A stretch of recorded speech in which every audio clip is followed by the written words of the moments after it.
Five-1. Welcome to the Five-1 Speedway show. And hopefully you've managed to catch up with all the other episodes we've done so far, with having the latest one out with Canterbury Crusaders legend and National League legend Barney Kennett, who had a load of fun stories to tell us in the last show. Tonight is with a female speedway rider, the first female on the show. So it's taken us to episode 35 to get a female on the show. Please welcome to the show American up-and-coming superstar Sara Cords. Hello. How you doing? I'm doing well, and you? Yeah, enjoying the sunshine. So that's the main thing. But so how have you been with all this stuff in the pandemic and everything? Have you been able to do much riding at all? Well, throughout the pandemic, there's hasn't been really much opportunity other than maybe flying out of state every twice a month or something, which was more so a few months ago. But now, like, more tracks are working on opening up, and like there's another practice track, so maybe once or twice a month we get to ride. Thanks to Steve Evans. Yeah, good old Steve Evans, who I've had on the show previously and all that sort of thing, which was actually ironically because it's just before he opened up Bakersfield, which was pretty cool. So, but and also to see that Kelly Inman's opened up a new track as well. So maybe you better get out there and have a few spins out there. Yeah, I mean, I've only really seen the flat track guys on there, but hopefully he'll give us some access to that. I think it's out towards Loretta Lynn's or something like that, but it looks, with any track that Kelly Inman does, it's a nice track, so I want to be on it, obviously, but it's better not to let us. I mean, you're a normal racer. You want to go race, race any Yeah, track, even if it's in your back garden, it's only like a donut circle, you want to ride it. of course, I have a circle track in my backyard for my pit bike, just a turn track, you know, kind of keep your balance going and stuff. It's small, but it works. Just keep turning left. That's what you got to keep doing. Just keep turning left. But yeah, I mean, how did you get started into Speedway then? Because obviously, it's not a lot of female riders who take up Speedway, and things like that. So what gave you that sort of bug to start turning left? Well, my dad, he actually took me to IMS. It was IMS at the time and then turned into Pirate Speedway. And Mm. he took me when I was really young, and then I told him I wanted to do it, and he let me. So it was basically as simple as that. And I borrowed one of our family friends, my Uncle Brad, he let us use his little stock Honda 50 to turn laps around his mobile home in the desert, as a little Mm. vacation home. And then after I did that, my dad was like, "Okay, we need to get you on the track." And that's exactly how it happened. I went and signed up within the next couple weeks. Mm. That's cool then. Was that starting off at the Pee-wees, or were you straight onto like the 150s and things like that? Yeah, I went all the way through. So I started at Pee Wee's on a stock Honda 50, rode a little mod 88, because that was when all the little KTM's were coming in. Mm. And then 150s, 250s, and now I'm in 500s, Nice, you've done the whole step by step. Yeah. Yeah, I've been through the whole road. Yeah. Yeah, I mean, it must have been good because also wasn't it the Hagen Academy out there at the time when you started, or were they just sort of leaving? Yeah, it was the Billy Hamill Racing Yeah, Academy. yeah, that's it. So Yeah. Billy Hamill and the Hagens and stuff, they kind of helped out with all of that. They gave us like, materials and stuff. Mm. But I mean, I was real young when that started out, so that was a while ago. I think I only got to participate in that, I think, 2 years, Mm. and that was when I first started off on the 150, and I had stalled almost every start that I tried to do, and I couldn't slide. I could maybe slide, like, break the wheel loose like a half a foot, Mm. not very much, So it was like a struggle, but yeah. And then I did the Sean McConnell schools and everything at Pirate, and then they shut down that track, and there Mm. haven't been any schools since that I know of, at least. Yeah, they haven't told you, but there have been schools going on which haven't told you. That's what it is. But I mean, yeah, it's great to hear because obviously, like you said, Sean McConnell helping you out, Billy Hamill, obviously great riders, and I've had Sean on the show before, and we spoke about Pirate and how unfortunate it was to lose that track at the time. Was that your sort of local track then at that sort of period?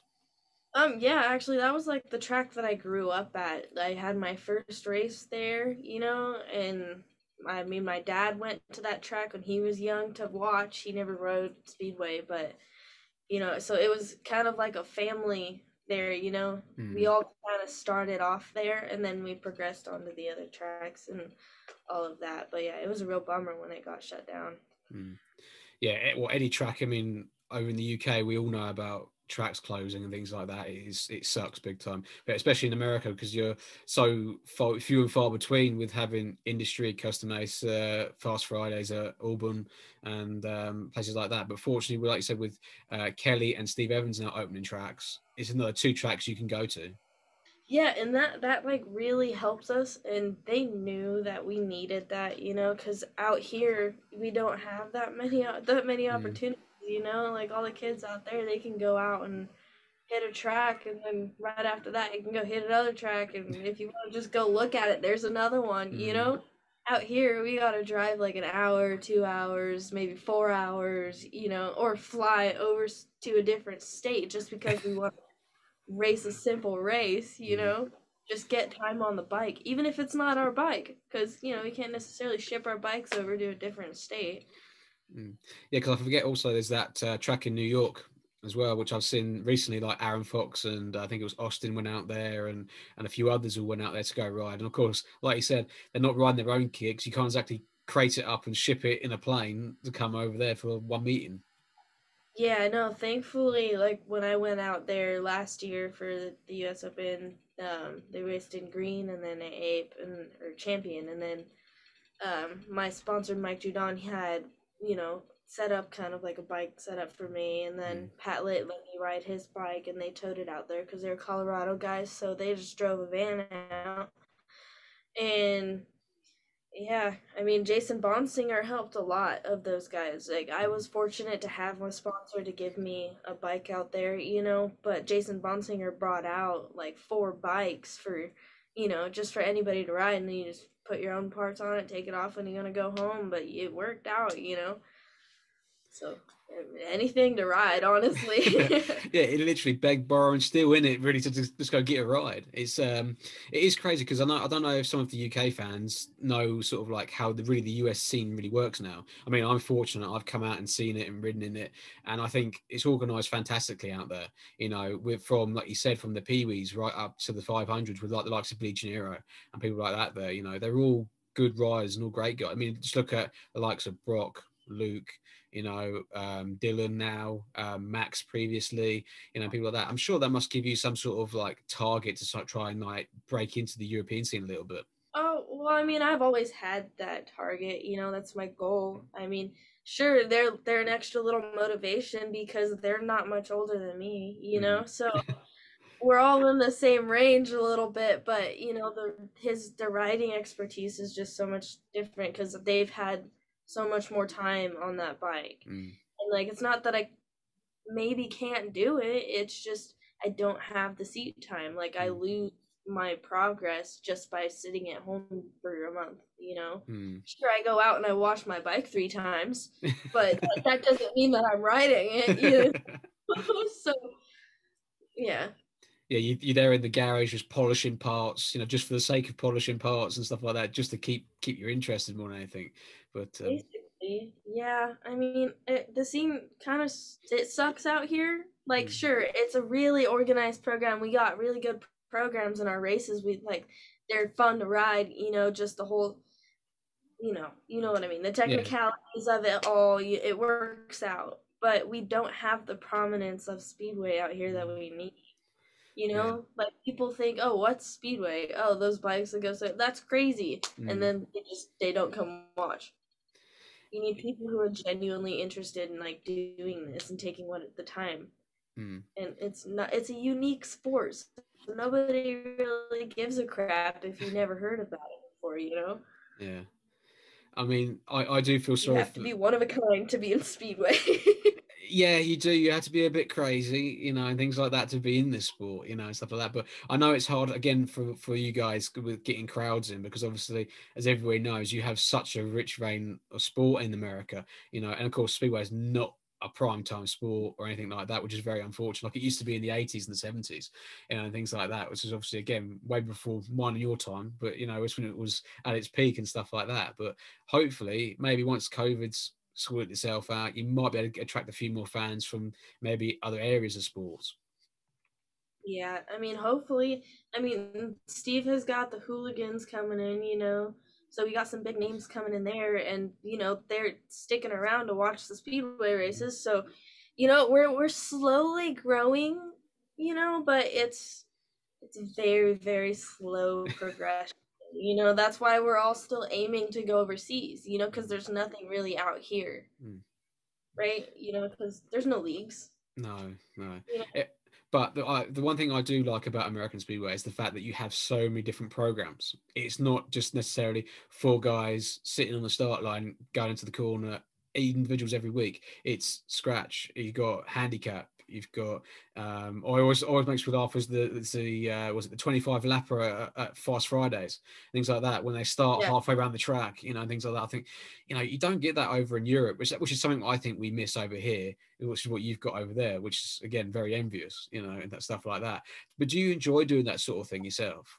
Yeah, I mean I do because it's lax and it's fun, but there's still like you have your priority in it. Yeah. So like you can have fun while doing it, but it matters, Mm, mm, right? yeah. Like out in Europe, it's purely business. There's no real like, oh, if I screw up this race, then I'll figure it out next time. Mm, It's not like that. You're gonna beat yourself up for why the hell didn't I do good in that ride? Like, sure, you're gonna try to do better the next one, mm, but you won't. Out here, you just don't get as mad, mm. Yeah. because not as much to lose, right? Because we don't, yeah, it's not our living, it's not our career. We all have jobs outside of Speedway. Mm, If we could have it that way, trust me, we would all have it like have Speedway as our career, hmm. but we can't because it's Yeah. not that big out here. No. But it's also good to see that you've got your head screwed on with it as well. You know that speedway is great fun and all that sort of thing, but you are also realistic that you do have to realize you have to do other things just to keep your racing going, like you said, working or doing whatever you need to do. But it's good to see. I mean, I'm sure that the results, in the future will show for yourself. Because I think I feel sorry for you because you're riding against some of the boys, and those boys are just too good for you, for those that got for that sort of that level. They're great to aim for, but you can't beat them. It sucks really.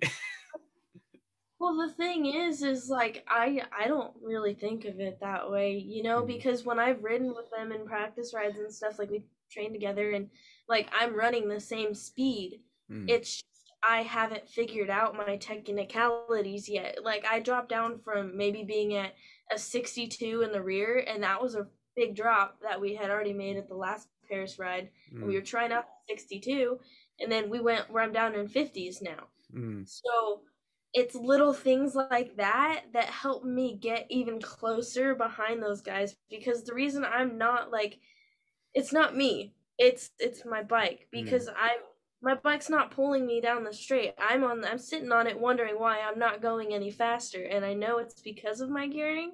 It's just I haven't figured out what exactly I needed to change to get that slingshot effect mm, going down the straightaway, because I'm only 101 pounds. So it's very hard for me to compensate, you know, but like I've almost beat Billy Janiro at industry, mm, so it's not impossible for me. mm, I just need to figure it out and get mm. my lap time. Like I know I'm capable. I just been screwing up, Not really We- screwing up, but all, with all, we don't have the lap times that we don't have yeah, we need laps. yeah, and like you said, is literally just the seat time. That is all it's sort of holding yourself back and things like that at the moment.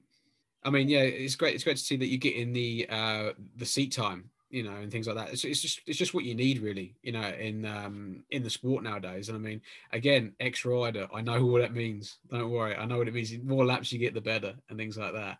But just going back to your sort of early days of peewees and things like that, I've got on my notes here that you managed to win the Clubman National, and you've also won the Fair Derby at Victorville as on the peewees and things like that. So that must be good starting off with a winning with your like winning ways and stuff like that. Yeah, I think I got like 40 beans anymore. I don't know. That's what kind of showed up in Nick, you know. Mm, Then I went up and like a YZ80. discovering Speedway bike, my lap times was like a half a second to almost a full second faster than on my 80. And my dad was like, "What do you want to do?" I'm like, "I want to do Speedway." And like basically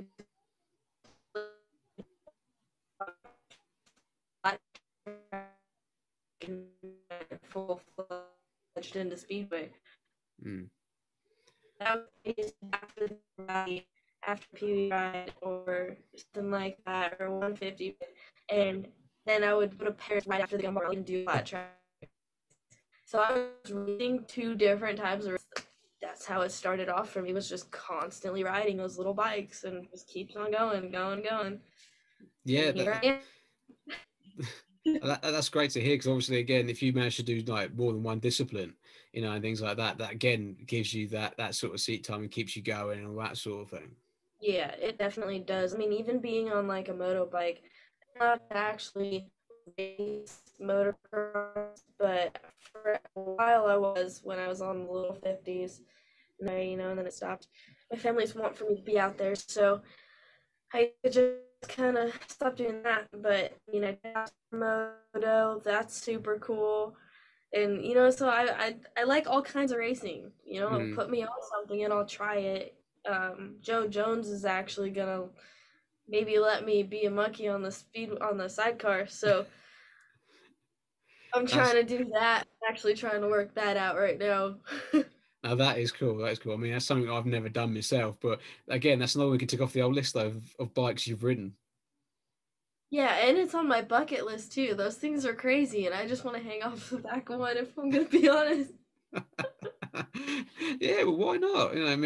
You're crazy enough to keep turning left with no brakes, so you might as well just hang off the back of a cycle. That's the next step. I mean, yeah, it might as well, right? Yeah, exactly.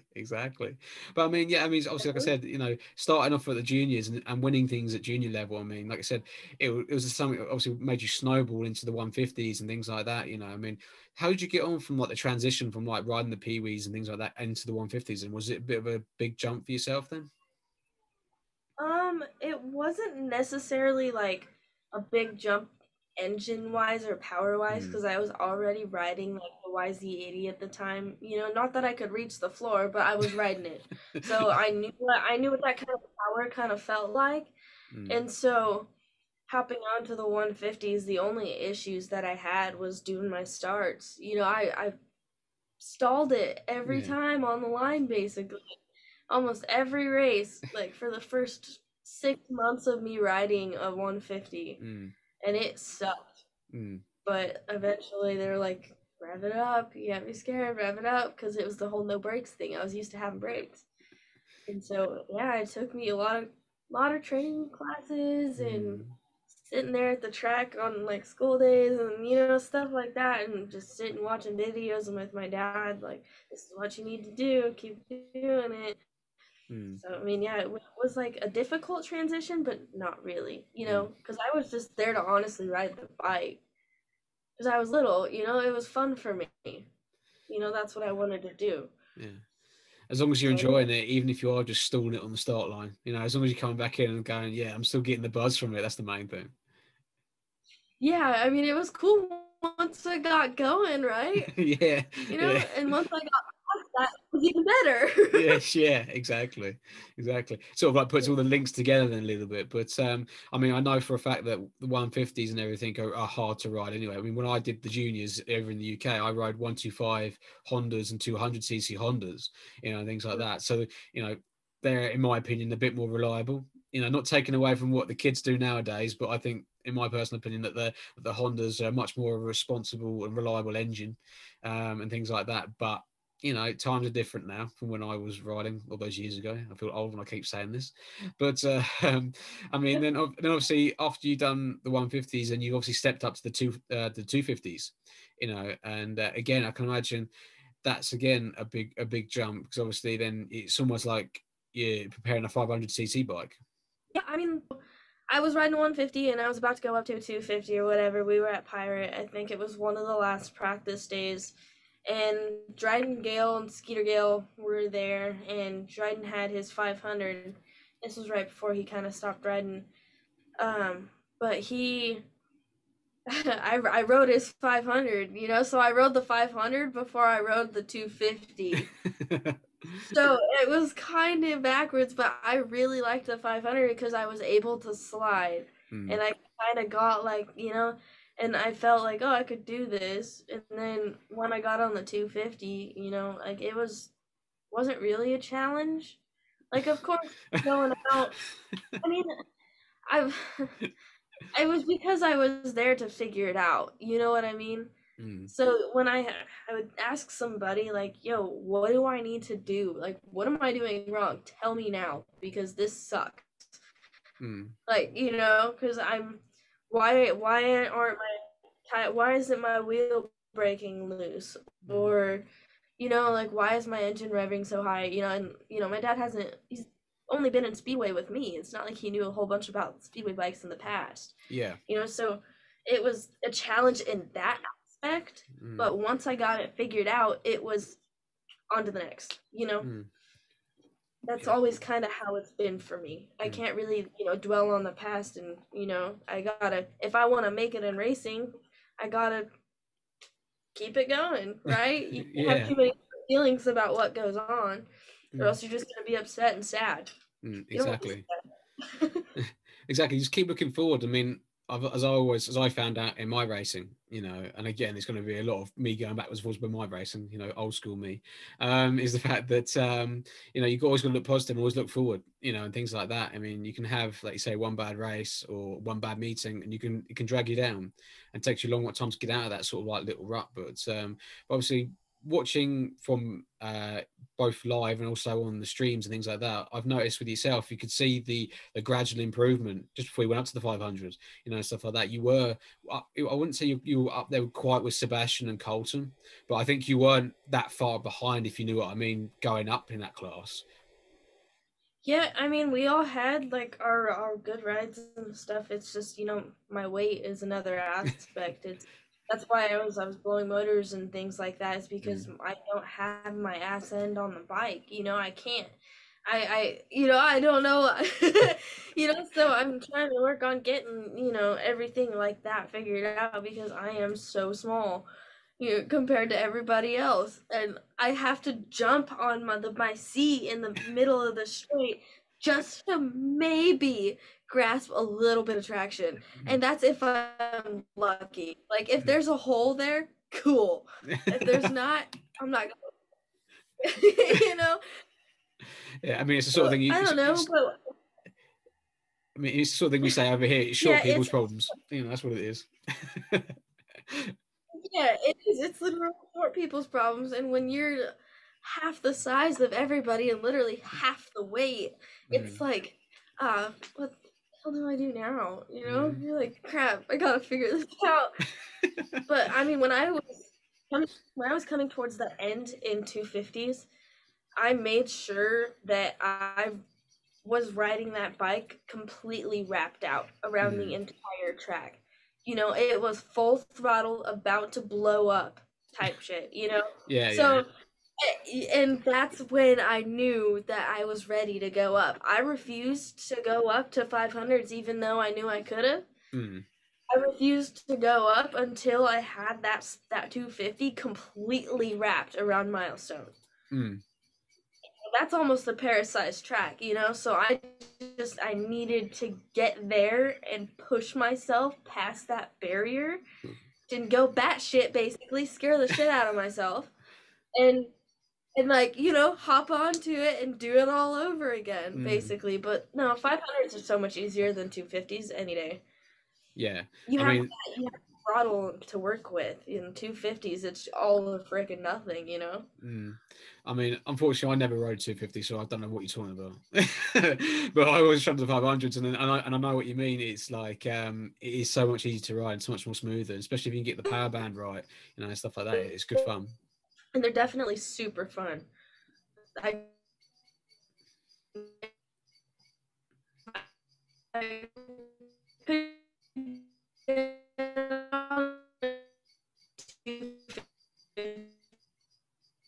for fun and tried it, you know. Mm. Are you there? Yeah, it was difficult, but not really. Mm. But you still enjoyed it. That's the main thing. That's the whole part of the game in juniors, is enjoying it more than anything. Yeah, I mean, we're still kids, you know? At that point, what's the point of going out when you're a child and not having fun doing what you're doing, you Yeah, know? Because then exactly. it's just going to ruin your future. You're not going to Mm, want to do it for the future. You're not going to strive to go to overseas because you're going to be over all the bull crap, you know? mm-hmm. When you're pushed too hard and things like that, it can bring you away from the sport. Mm-hmm. Like, that's why I'm thankful that in the beginning times, like everything wasn't so structured. Yeah. You know what I mean? It was structured, but it was more so like I'm not gonna scream at you if you hop off the track and get last, because we're kids, we're learning, we're there to Mm, play and have fun and ride our little motorcycles. That's at least how it was for me, and it took me a while until the last year and a half, maybe 2 years, to get like fully into like I can make this a business aspect, so I have to get into that business mentality of like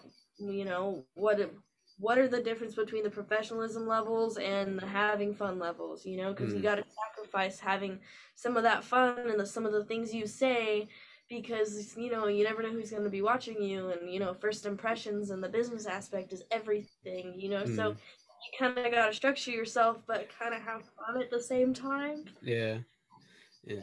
It's basically, like I said, run the business. I mean, it is sort of like, it is Sara Cords racing. You have your sponsors and everyone else like that, and people who look after you, like you say, family, friends, who are all there, going to be there when you have the ups and downs, which is obviously fantastic to have, and stuff like that. But like you said, yeah, it's great to hear this, because you really have got your head screwed on when it comes to this sort of thing, which is again a good thing to hear from such a young person, shall we say? It's cool to hear.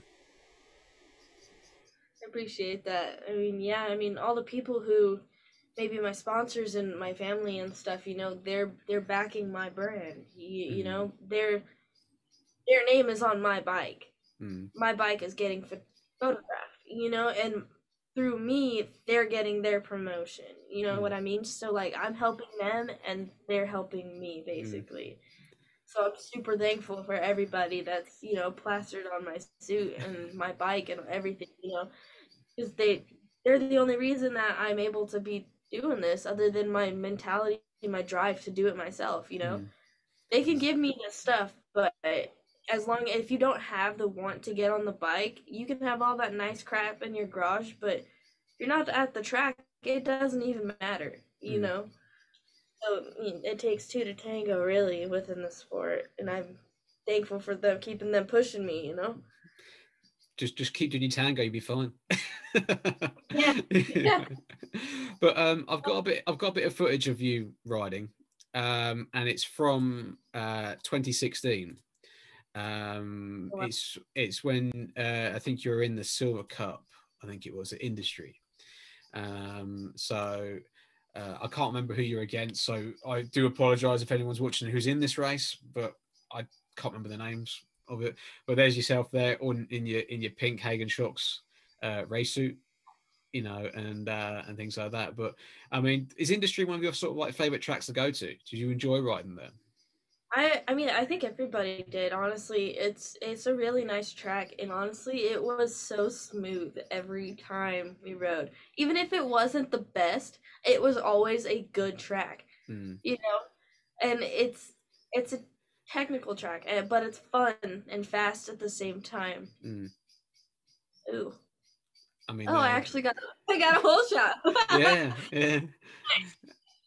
I mean, just watching you ride here, you look so smooth and in control. I mean, it's another great thing to see from a junior, stuff like that. Because I know, like I said, Industry can be still smooth as anything, but can still be deep in the start and rough and things like that. But as long as you've got the technique, you'll be fine with it. I want to be back there so badly. Mm. I mean, Kelly's working on it, so hopefully soon. Hopefully, we're praying. We'll all miss that track so Yeah, much. but Granted, Paris is my favorite track. Kelly, don't take any offense. Like, go fast on. you know, because it's so big. It's big, you know, and it's like basically one of our only people tracks compared to, you know, Baker. So that's new, you know. So it was the only long track that we had, and that's when I was able to go fast. And Mm. if that makes any sense.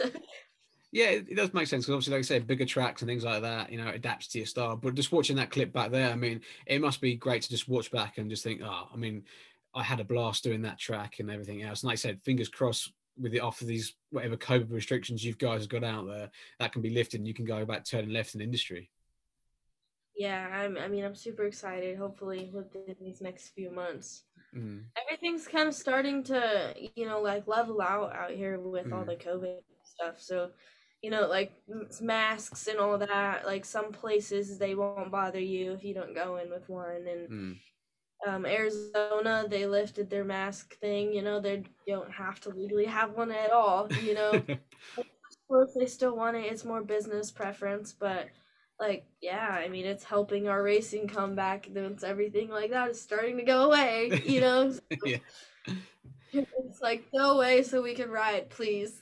Yeah, exactly. I mean, we're fortunate now with the UK now riding, we're racing, and things like that. Okay, again, restricted crowds and all that sort of thing, but it's fantastic we can actually watch racing, watch it live rather than watch it from Poland, and we're happy with that. And I mean, it's nobody's fault, like, but the city's really. It's not any of our track promoters' fault that we can't get races there, Mm, industry. It's the city, you know, and it's their rules against ours, you know, really. yeah, So if we want to ride, gotta wait, you know, we can't push it, or else maybe we'll never be able to ride there again, you know, that type of thing. So, yeah. Well, just fingers crossed, and I'll get a case of watch Kelly Inman's profile on Facebook, and he might tell you something in the future. Fingers crossed. But I yeah, mean, we'll wait. yeah, we wait and see. But obviously, in your moving up to the 500 and things like that, I mean, like you said before, I mean, you went on it first and then went back on to 250 because you just felt like doing it, basically. But obviously, Actually, it was just like, hey, Sarah, ride this. And I did. And it was just out of practice. I did 4 laps and like maybe a little bit more than that. And that was it, you know. And then I never got on one until I finished 250s. mm, It was like it, a one and done type thing. yeah, yeah. Nobody was sort of was sort of like looking, so you were right then more than anything. Yeah, yeah, Yeah. basically. But I was looking at your profile on speedwaybikes.com. I mean, RC does a great job with that website. It's so helpful for me. Um, I tell you that you kind of stopped for a while before you came back to Speedway. 'Cause I think you took some of, was it 2018 now, was it, or 2019? And then you came back in the summer, and then all of Yeah. a sudden you hit the ground running, sort of thing. Yeah. So, I mean, I feel like every rider kind of has been through this, you know, with like I love my father, but you know, sometimes it just doesn't work out between a father rider mechanic relationship, you know, Mm, because you can't. This is, you know, racing. So it's like sometimes it's hard. I asked my dad, like, hey, you know, think about something on writing, and mm, or something like, you know, and it really started to affect friendship really badly, and it made me. I stopped racing because it wasn't fun for me anymore. mm, And you just stop. You stop doing what you love, and then automatically you become yourself. You're not yourself when you're working and doing everything else, but you're not writing and you're not doing the things that you love. But yeah, I took about a year break off, and I basically wanted to just restart on my own. You yeah. know, everything and call it mine, basically, and say that I earned this because of me. They have no connections through anybody else. This is me. This is what I'm doing, and I'm going to make it work, and I'm going to keep doing it. And what if I fail? I fail. You know, but you know, you see where I am now. Obviously, I've had my struggles, but it's worked out. Mm. You know, and after that year long break, I had Mike Judon and Colorado Racing, like, you know, King Golden.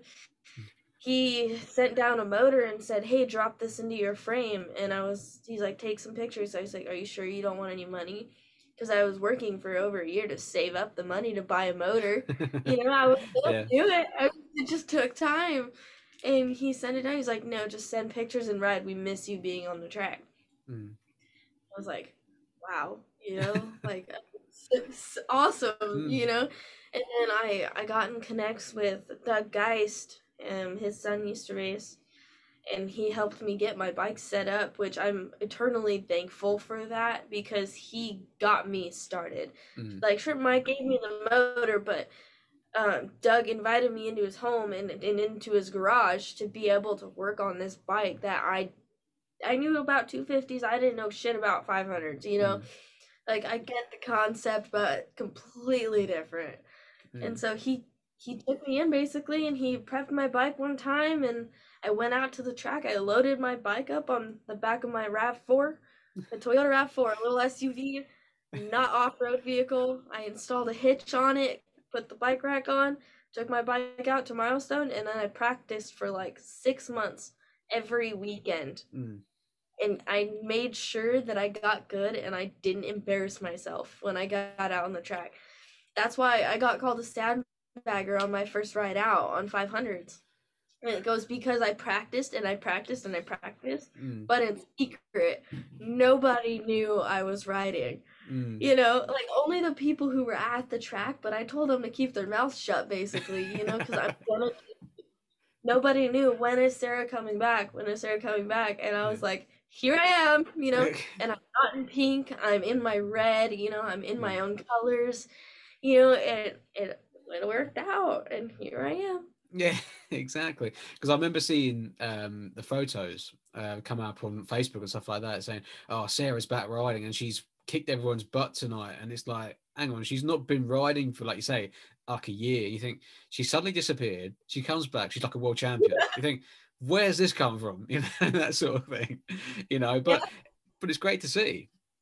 I mean, that's just how I work, though, because like how I can't expect to go back out and riding and pick up sponsors if I suck, Mm. right? Yeah. So I crashed and I blew up a motor and I went through it all, and I figured it out as much as I could until I got some help, Mm. and I went for it. And that's, I don't know, you can't be too scared to do that kind of crap, and fear of like it not working out, because obviously, like, shit went down the drain a couple times. Mm. There's been a few really rough patches, but like I said, here I am. Yeah, That's exactly. all that matters. Yeah, I mean, you've worked through it, and obviously, like you say, it proves it. Because I think wasn't it your first meeting back was the pairs, wasn't it? The pairs championship, and you come out and winning that in D2, and you think, like I said, out of nowhere, you just won your first major event on the 500. I mean, that must have been a bit of a shock for yourself to come away with the win. I mean, I was surprised, You can be but big-headed if you not. want to be. Yeah, I mean, typically I'm not big-headed though, but like I kind of knew Steve putting me in there. Like the only thing I was worried about was the start. That was the only thing I was worried about because I had it on lockdown on the bike. I practiced and I practiced and I practiced and I got to know my frame and I got to know the motor and the sounds and everything.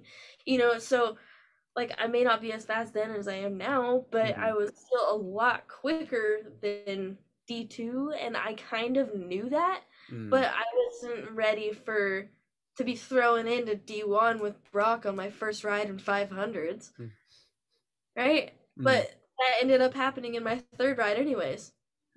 I only did two D2 rides, and on my third ride in 500s, I went up to D1. Oh, nice! I didn't realize that. That's a bit of a big jump.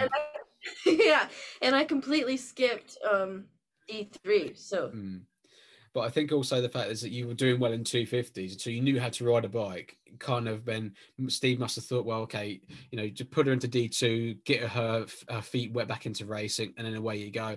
And then next thing you know, you've blown the whole competition away. without nobody really realizing, sort of thing. And then Steve being Steve changes the program, puts you in D1. Typical Steve. Well, I mean, see, I wasn't angry. Me and Steve, we're cool. Yeah. Oh yeah. Yeah. He sees that I was ready, and I knew it, and I knew it too. And my dad or whatever, everybody was like, "Oh, pissed off," throwing me into D1, and I was like, "Dad, why are you pissed off? I asked for this. Yeah. This was my decision. You think he's just gonna put me in there? No, this is me.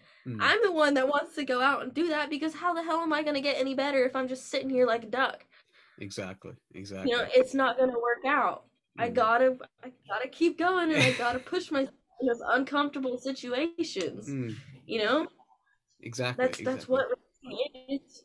You can't just sit and do nothing, and be like, "Oh, I'm pretty good now, and I'm winning races, so I'm just not gonna move up. So I don't want to lose, so I'm not gonna move up." No. Exactly. You can't get too comfortable in that situation, because if your goal is to be the best, you've got to ride against the best, and then get better and better and better. But obviously, looking back at that 2019 season, I mean, you also made the under-21 final, and things like that. So again, a big step forward in such a short space of time, and that must have been great for yourself to make the national final. Yeah, and it was a really great feeling, because it gives you that extra motivation, like, okay, I can do this, I can do it. It sucks, everything that's been going on, it's rough, but like I made it a little bit, I didn't fully make it, but I made it. Yeah, exactly. And then you're just like, shit, a little bit farther. But I mean, with only riding, like I said, a few months, or maybe if I have to skip out on a race, like I injured myself doing supermoto, I had to skip out on 4 months of riding. Okay. Because the doctor told me I should have been on crutches, blah, blah, blah. He's like, "If you don't want to be on crutches, you can't ride. If you're on crutches, you can't ride either way." So I'm like, all right. So that happened, but if you put it all together, it's not a lot of rides. You guys overseas, within a week, you guys might be holding. Yeah, I mean, we're fortunate in England and Europe that we can ride nearly every day of the week, doing something. So again, that's where unfortunately you guys sort of struggle with it more than anything. Yeah, I mean, thankfully Elsinore is a track. The Speedway guys, I guess a couple Speedway guys, flat trackers have been there. That's the track, they're supposed to be bringing DG in onto the dirt, so kind of waiting for them to bring in the good dirt before we go, mess our bikes up or something, because most of us, I have 2 bikes, obviously, but both of them are just as good, so I'm not trying to go out there and have like a specific practice bike that I'm okay with screwing up. So I gotta make sure the conditions are good enough to get like good practice on as well.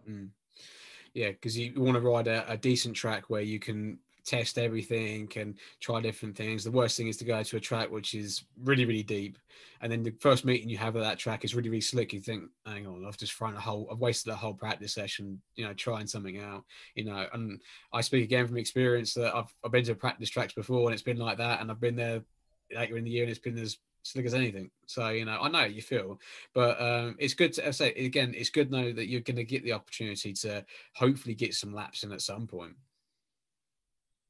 Yeah, I mean, like, it's what we can only hope for, right? I mean, exactly. Other than that, I mean, like, we all have dirt bikes and stuff, but that's not a Speedway bike. No, not even close. Exactly.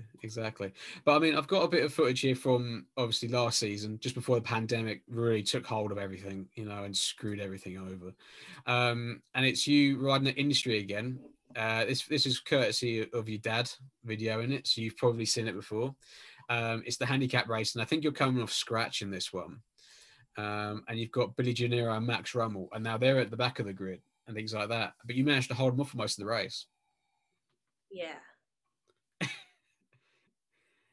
I mean, this is the handicap system. For those who can't obviously see it and listen on the podcast, it's loads of the guys, and they're all queuing up behind Sarah at the moment. And I mean, you got Billy Gennaro behind you, got Max Rummel coming through, and a few other of the guys. But Yeah, Sarah's This was just. my third ride in 500s ever. Oh, okay, fair enough. See, But I went wide. I went wide, and then Billy got up underneath me. See, yeah, Billy's sneaky like that. Well, I mean, he's not really sneaky. He'll let you know that he's there, yeah, but he's not afraid to push you, you know? yeah, and unfortunately took a tumble right at the end, unfortunately. But Yeah, that typically happens. Not much, not so much more anymore. You know, I've been able to stay on the bike quite a bit. yeah, yeah. I mean, that's all part and parcel of racing, though, isn't it? You know what it's like. It's a case Yeah. of you know it is what it is. But it was good to see that again. You're mixing it with those big boys and holding them off for what was it like 3 laps? I Um, mean, it's a part of the game we choose to play, basically. Yeah, it is totally the game that you play, and things like that. But again, like I said, it's just good to see because obviously, again, it proves that you can do it. Yeah. Okay, it's a handicap system, but it's the handicap you still got to come from the back to beat you, and things like that, and stuff like that. So, when you do the handicap, are you normally off the scratch then, or are you ever been off like the 50-yard mark or something like that? Well, at Bakersfield, I was put off the 20, the 10, and then the 20. Mm. It was because of your placement. You know, the better you place, the farther they'll put you back. So, Yeah, yeah. yeah, I mean, so I've been like kind of all over the spectrum. I haven't been too far back in 500s, you know, Mm-hmm. but like in 150s and stuff, you know, me and Sebastian used to start off all the way in back at turn 3 and 4, you know. Brilliant. You know, I don't know. It's yeah, I don't know, but we don't really ride a ton of handicap rides, you know.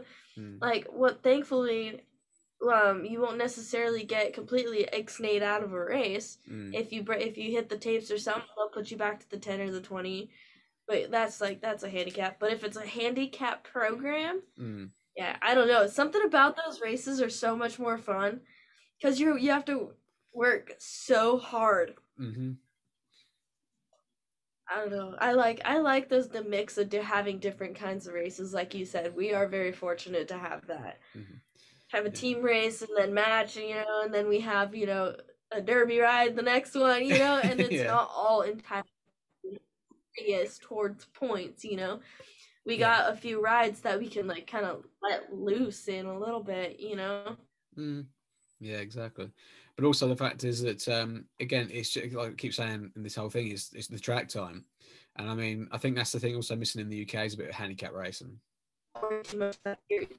So I mean, yeah, I mean I think that's the thing we miss in the UK is having the handicap racing, which is where you guys, I mean, again, over previous Americans coming over to the UK have done well from the back and things like that. But it's good to hear that you thoroughly enjoy the different programs more than anything. Yeah, I mean, that's all we really know out here, you know.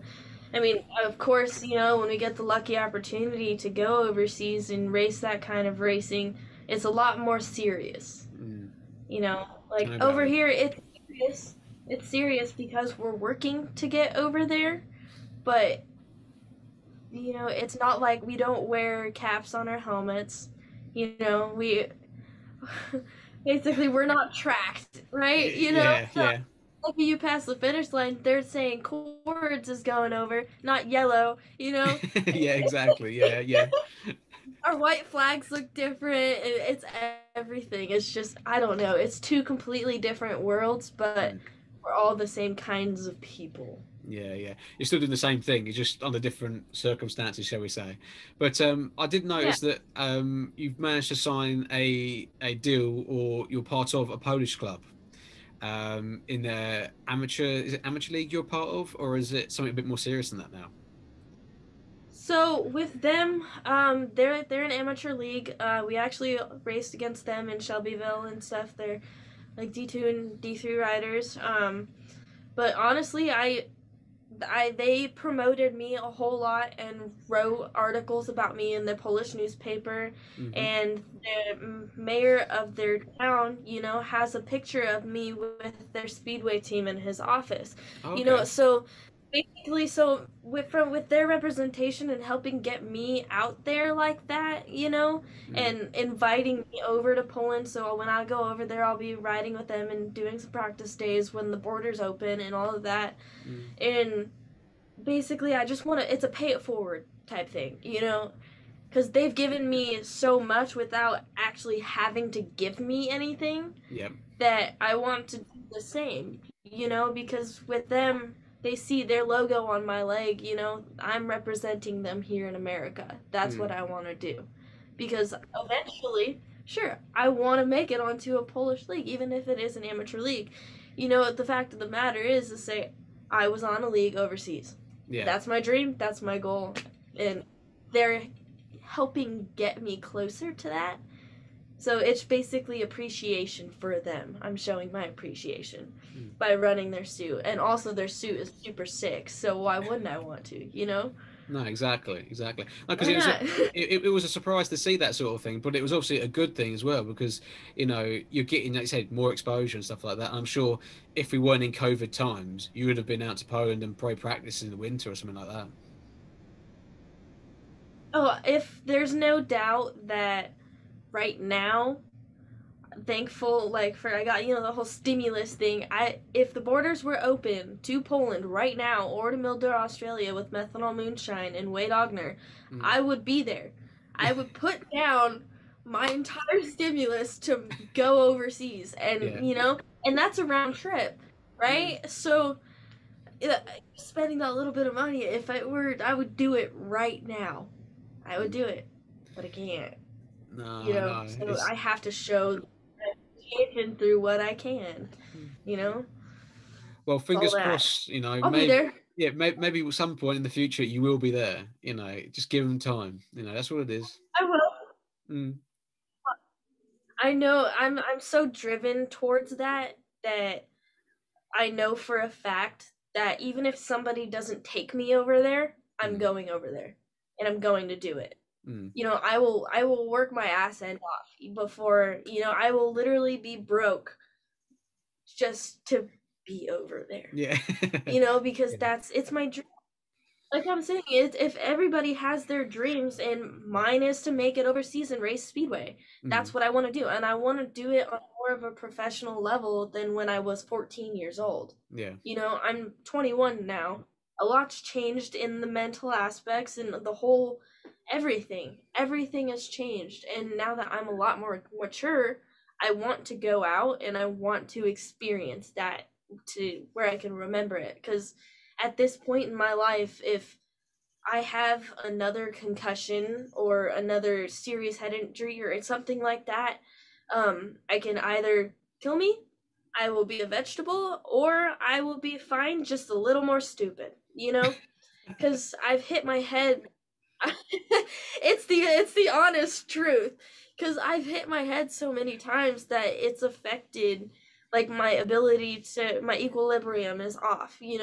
I can barely walk in a straight line sometimes. I'll have equal weight in my hands at the gym and I'll be falling to one side. Oh, okay. And I had a stutter, and short-term memory is not there for me. I don't have very good short-term memory because I've hit my frontal lobe in my head so many times that I was at a point where I even had like minor swelling, and wow. It's weird, and I have twitches and stuff, and so my love for racing and just wanting to keep my dream alive and make it makes everything that I go through outside of Speedway so much more worth it, because I'm in pain all the time, basically. I should be probably a lot to make it on the track. It's all got to be worth it, right? At some point. Yeah, it's got to be worth it. We do what we love, and like we get hurt. Gotta keep going. Keep there's always in it, but that don't mean it's gonna stay perfect. You can't be like that forever. The reason why I've like succeeded in stuff so much is like my mentalities of it. Because like a lot of people, they make it overseas, whatever, but then they haven't had one really bad crash yet. And they have that one really bad crash, and it takes them out, and then they're too scared to be back to where they were at before. Like I'm working past those blocks that my body has like physically given me blocks to get past, and rebuild myself back up and rehabilitate and go to the gym, gain weight, all this stuff, eat right, and it's a lot of work, but you do it because you love the sport. Exactly, and it's great to hear. It's great to hear that again. Someone at your age has got your head so screwed on and wanting something so badly. It just proves that you want you know what you want, and you want to get to there. And that sort of thing, and you're grabbing every opportunity that you can to do it, and it's fantastic. So maybe even a trip to the UK, maybe in that round trip, might be a good thing to come and see what the promoters say about you then. Things like that. Yeah, I mean, just getting places to stay, bikes to ride, to practice, and the funds, and but man, it's the only thing. It's almost like I need it. It's not. I want it. I want it really bad, but I need it. Yeah. You know that's the difference between somebody who's going to just do it. Like they want to do it. It's fun. It's cool, but like they need to do it to fulfill themselves. No, I need to do this. Yeah. It's what I do to make my dream come true. That's it. It's as simple as that for me, and I gotta do what I gotta do to make it there. And fingers crossed that you get there, because if determination like this proves anything, it proves that you will get there, and things like that. But I must say, Sarah, it's been fantastic talking to you tonight. I've got to wrap it up a little bit tonight, but I mean, is there anyone you want to shout out to or say hi to whilst you're on here? Because I know there might be some sponsors out there who want to be shouted out. Yeah, most definitely. So Colorado, all those that team out there, thank you guys for everything. Performance gutters and modern flooring interiors. He's hopped on, got me my new suit, all the new setups and all that.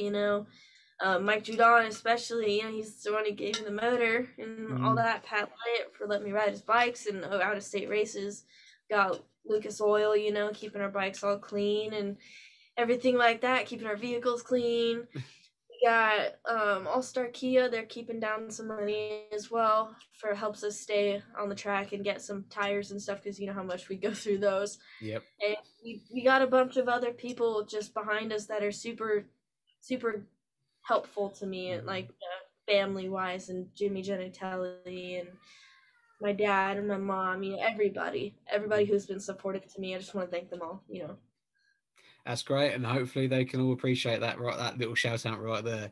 But thanks for joining us tonight, Sarah. I mean, to everyone who's watched and listened tonight, hopefully you've managed to be inspired to follow this girl's career, because she's going to be going places by all the sounds of it, and things like that. But make sure you subscribe to the podcast, subscribe to the YouTube channel, like us on Facebook, and everything else. Feel free to give us feedback. I mean, we've had great feedback from previous shows and things like that.